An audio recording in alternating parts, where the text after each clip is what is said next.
Yes, niko na moja kati ya mwalimu. Huyu ndo mwalimu wangu wa kunifundisha namna bora ya kuishi ndani ya Bunge la Jamhuri ya Muungano wa Tanzania. Bwana Msukuma, usiache kuniambia popote ninapochemsha, niambie na ananiambia mimi nitakumenta mpaka utanyoka kama lula. Na uzuri wana Kigoma wanakuelewa kama wanavyonielewa wana Geita. Geita ndugu yangu. Mimi neno moja tu nalo nifurahisha. Elimu ni matendo unayowasaidia wana Kigoma. Ndio. Degree na makaratasi ni kwa faida yako na familia yako. Sasa tulipofikia ni bora wananchi, kwa sababu wameamua kutuamini sisi ndio watu wenye akili hata kama hatukupata hivyo vyeti. Na nimesikia juzi unasema unaenda kusoma. Achana nayo, unatafuta mambo ya umma.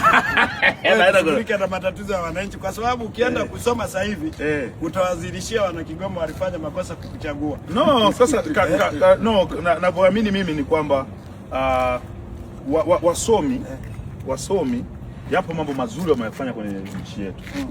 Mengi sana, mambo mazuri mengi wameyafanya. Kwa hiyo yale mazuri tunawapa sifa, yale ambayo sio sawa tunawakosoa. Sasa lazima na mimi ni kidogo nichukue na kwao kidogo kwenye yale mazuri waliyofanya wasomi. Sasa mimi Baba Levo, kwa umri wetu wewe tushughulike na Levo amalize shule, tafuta hela, lakini ukianza ukakae shule kwanza. Sasa hivi mwenyewe una mdomo huyo mwalimu anapata dakika ngapi za kufundisha? Au unaenda kununua cheti?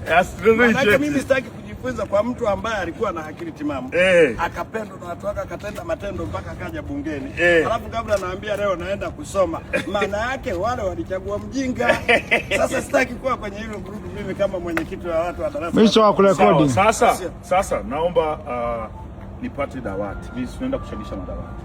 Wewe Mungu amekujalia riziki yako ni kubwa kushukuru. Tunaomba tusaidie.